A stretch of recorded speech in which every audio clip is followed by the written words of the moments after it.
अगर अभी तक आपने सोलापुरनामा को सब्सक्राइब नहीं किया है तो प्लीज़ अभी सब्सक्राइब करें। नमस्कार, सोलापुरनामा 24 में सभी दर्शकों का स्वागत है।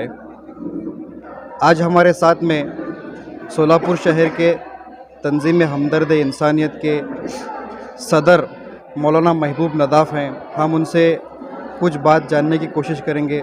सबसे पहले मौलाना साहब, आपका सोलापुरनामा 24 में स्वागत किया जाता है। बहुत बहुत शुक्रिया। मैं सोलापुरनामा 24 का और उनके संपादक सादिक शेख का शुक्रिया अदा करता हूँ कि वो हमें आकर कुछ बोलने का मौका दिया। मौलाना साहब, जिस तरह से देखा जा रहा है कि आज आपने घरकुल जैसे एरिया के अंदर मेडिकल कैंप रखा है, आज के दिन के लिए आप वैक्सीन का भी जो है एक बड़ा कार्यक्रम रखे हुए हैं, इसके पीछे तंजीम का क्या मकसद है? चूँकि तंजीम एक रिफाही और फलाही ट्रस्ट है, हर वक्त तंजीम का ये मकसद होता है कि कैसे इंसानियत को फ़ायदा पहुंचाया जाए, चाहे वो किसी धर्म और किसी जात के क्यों ना हो। और जो लोग हमें रकम और स्क्रैप के ज़रिए ताउन करते हैं वो बड़े दर्द के साथ देते हैं। घरकुल में प्रोग्राम और मेडिकल कैंप को मुनक्किद करने का कोई ख़ास मकसद नहीं है। ख़ास मकसद ये है कि यहाँ का इलाका ऐसा है जहाँ पर मेडिकल कैंप और बहुत सारी ज़रूरियाती ज़िंदगी से लोग बहुत दूर हैं और ऐसी सुविधाओं से बिल्कुल दूर है। और यहाँ का 95 नहीं बल्कि 99% इलाका लोग भी कहें तो कहीं मुबालगा नहीं होगा, बिल्कुल लाना और खाना है। आज के सर्दी बड़ी कड़ाके की सर्दी है शहर सोलापुर में और लोग दिन ब दिन ओमिक्रॉन या कोरोना जैसी बीमारियों से मुहलिक और मतलब ये हो रहे। तो हमने ज़रूरत महसूस की कि शहर के अलग अलग इलाकों में बहुत सारे मेडिकल कैंप, बहुत सारे प्रोग्रामात होते, लेकिन एक घरकुल एक ऐसा इलाका है जहाँ पर किसकी नज़र नहीं जा रही। तो हमने ज़रूरत को महसूस किया, यहाँ के लोग गरीब भी हैं, तो ज़रूरत को महसूस करके आज 19 तारीख को हम लोगों ने यहाँ पर कैंप मुनक्किद किया और यहाँ के ज़िम्मेदारों ने हमें इस प्रोग्राम को कामयाब बनाने में साथ दिया। और अल्हम्दुलिल्लाह आप देख रहे हैं कि कामयाबी के साथ प्रोग्राम चल रहा है और भी अब तक बहुत सारे पेशेंट ने अपना चेकअप करवाया भी है और आइंदा भी बहुत सारे पेशेंट आ रहे हैं और प्रोग्राम का कामयाब बनाने में वो हमारी मदद कर रहे हैं। इस मेडिकल कैंप में कौन कौन सी सुविधा रखी गई है? सबसे पहले सर्दी, खांसी, बुखार, सर दर्द, हाथ दर्द, पैर दर्द और भी मुख्तलिफ अलग अलग मुख्तलिफ बीमारियों का चेकअप भी होगा।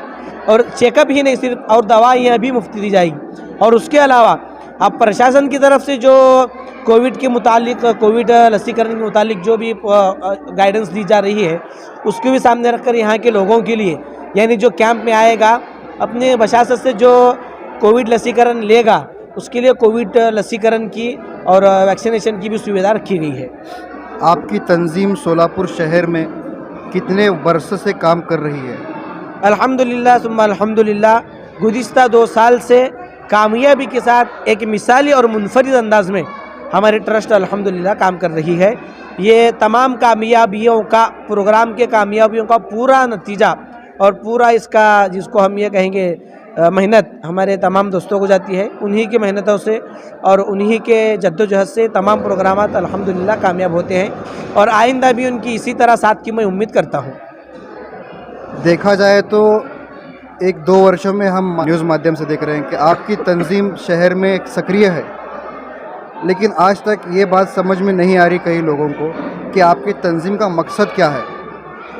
हमारा मकसद एक मुसलमानों की मिली, समाजी, सियासी और अखलाकी तरबियत कुरान और हदीस की रोशनी में करना और उनको हालात के तकाज़े के हिसाब से उन तक पहुंचना, उनकी तहकीक करना और हमारी ताकत के हिसाब से उनकी इमदाद करना, उनको दीन पर लाते हुए।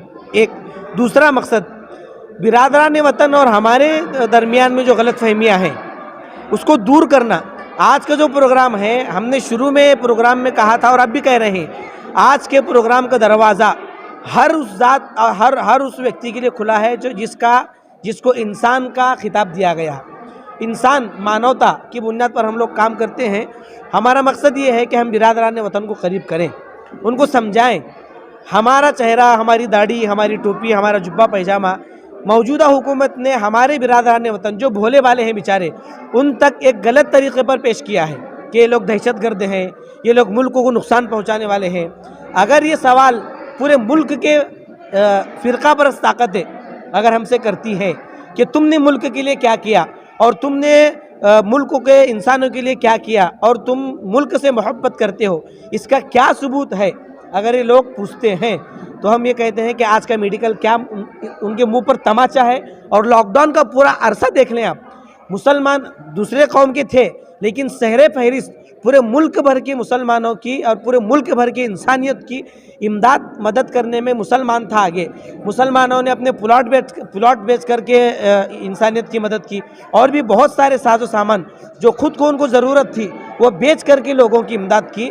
हमारा मकसद ये है कि हम भी अपने एतबार से इमदाद करें और बिरादरान वतन को करीब करें और उनसे कहें कि हम वो लोग नहीं हैं जो आप समझ रहे। हमारा तो एक अमन का, शांति का और एक प्यार और मोहब्बत का पैगाम है और उसी को हम आगे बढ़ाने की कोशिश कर रहे हैं। आज देखा जाए तो आपका मेडिकल कैंप घरकुल में रखा गया है, लेकिन इसके पहले आपने एक मेडिकल कैंप रखा था नई ज़िंदगी परिसर में। तो क्या वजह थी कि वो मेडिकल कैंप कैंसिल किया गया? मेरे जवाब से पहले आपने कहा हो सकता है हमारी बदगुमानी भी हो। अब तक हमें ये मालूम नहीं कि वो कैंसिल हुआ था या कैंसिल कराया गया था। उस मेडिकल कैंप को कैंसिल होने को मैं सबसे पहले अल्लाह का हुक्म समझकर उसको हम लोगों ने कबूल किया, माना हमने, हमारे जिम्मेदारों ने।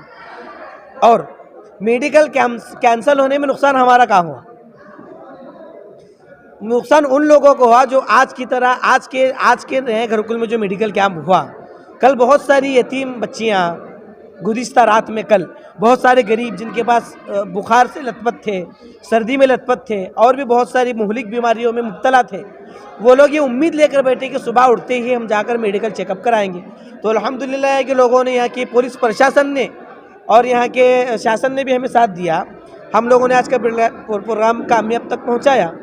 वो जो प्रोग्राम कैंसिल हुआ हमारा नुकसान नहीं हुआ, उसमें उन लोगों को नुकसान हुआ जो रात में उम्मीद लेकर सोए थे कि सुबह उठ करके मेरे बच्चे का फ्री में चेकअप होगा, फ्री में इलाज होगा। और उन लोगों से हो सकता है हम इस बात में गलत हो कि कैंसिल कराया होगा। मसला कैंसिल का इस तरह था कि डिपार्टमेंट ने परमिशन नहीं दी हमको।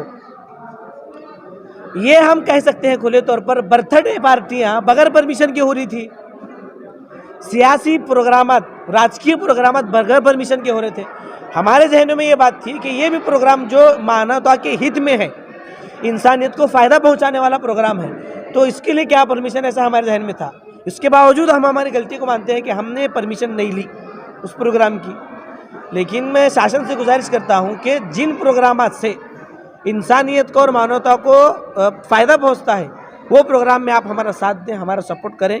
और उन लोगों को जो खैर के कामों में रुकावटें डालते हैं, परेशानियां डालते हैं और ये समझते हैं कि इन चीज़ों से तंजीम हमदर्द इंसानियत और तंजीम हमदर्द इंसानियत के ज़िम्मेदारान खौफ का शिकार होकर, मायूसी का शिकार होकर काम को छोड़ेंगे, काम को बंद करेंगे, ये उनकी सबसे बड़ी गलतफहमी है और कभी ना पूरा होने वाला ख्वाब है हमारा। हमने जिस वक्त तंजीम कायम की उसी वक्त हमने परेशानी को हमारा मुकद्दर बना लिया, मुसीबत को हमारा मुकद्दर बना लिया, लोगों के ताने को हमारा मुकद्दर बना लिया। ये एक नहीं, ऐसे हज़ारों, लाखों, अरबों, खरबों तकलीफ़ें आए। हम काम के सिलसिले में बंद तो बहुत दूर की बात, एक इंच भी पीछे हटने वाले नहीं हैं इंशाअल्लाह। उस प्रोग्राम को कैंसिल करने के लिए क्या राजकीय कुछ दबाव था या प्रेशर था? हो सकता है, इसलिए कि मैं जिस इलाके में रहता हूँ और हमारे ज़िम्मेदार जिस इलाके में रहते हैं उनका एक अच्छा तासुरात है, लोगों में मेल मिलाप जुलना है। और हमारे मुतालिक ये गलत अफवाह फैला दी गई कि हम लोग आने वाले महानगर पालिका के इलेक्शन में हमारे या मैं खुद या हमारे कुछ ज़िम्मेदारान इलेक्शन में उतरने वाले हैं।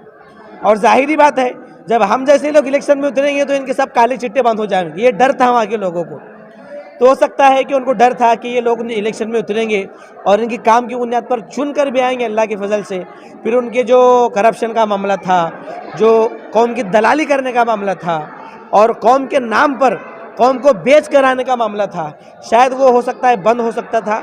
और इस प्रोग्राम से आने वाले इलेक्शन में जो गलतफहमियां फैलाई जा रही थी उसको बहुत अच्छा सपोर्ट और ताकत मिल सकती थी।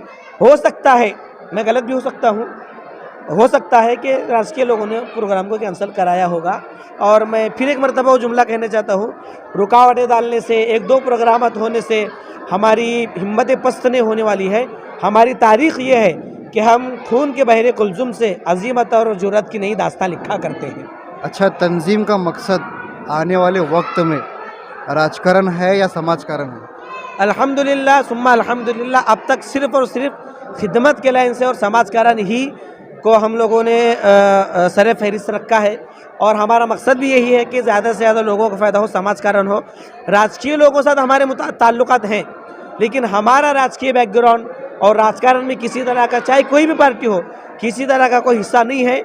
और सियासत से, राजकारण से हम अब तक दूर थे और आइंदा भी दूरी रखने की कोशिश करेंगे इंशाअल्लाह। ये थे हमारे साथ में तंजीम हमदर्द इंसानियत के सदर महबूब नदाफ। आज हमारे साथ में इस जगह पर जो कैंप लिया गया है उसके खादिम मौलाना साहब से हम बात करने की कोशिश करेंगे कि मौलाना साहब, आज जिस तरह से आपने ये मेडिकल कैंप लिया है, इसके पीछे का मकसद? चूँकि घरकुल का जो इलाका है वो एक सल्म इलाका, पिछड़ा हुआ इलाका है। यहाँ अक्सर किसी की नज़र नहीं पड़ती। तो जैसा कि हज़रत सदर साहब ने भी कहा कि हमने इस गर्ज़ को महसूस करके यहाँ के लोगों की फ़लाह के लिए, रिफ़ा के लिए मेडिकल काम रखा, ताकि लोग इससे इस्तिफ़ादा हासिल कर सकें और उनके दुआ के हम मुस्तहिक़ हो सकें। घरकुल परिसर में तंजीम हमदर्द इंसानियत का काम कब शुरू हुआ और अब तक क्या क्या हुआ? घरकुल में तकरीबन 8-9 महीने से तंजीम का काम हो रहा है और हमने इस काम को कभी लोगों के सामने लाया नहीं। आप पूछ रहे हैं तो ऐसे 2-3 घर हैं जिनको माहाना तंजीम वजीफ़ा देती है, अनाज पहुंचाती है। ये अब तक के यहाँ पर काम है। और चूँकि घरकुल का पूरा सर्वे हो चुका है, जैसे ही हंगामी इमदाद की और रमज़ान राशन की तकसीम की कोई ऐसी बारी आएगी तो उस सर्वे के हिसाब से जो असल में मुस्तहिक है उन तक राशन और जो वजीफ़े हैं वो पहुँचाए जाएंगे इंशाअल्लाह। आज के इस प्रोग्राम से आपका घरकुल के परिसर से और दूसरे लोगों से क्या मैसेज और क्या पैगाम है? मैं यही कहना चाहूँगा कि जैसे तंजीम की तरह दूसरी दिफाही फलाही तंजीमें हैं कि वो इस इलाके तरफ थोड़ा नज़र करें और यहाँ के लोगों की गरज और अगराज को समझें।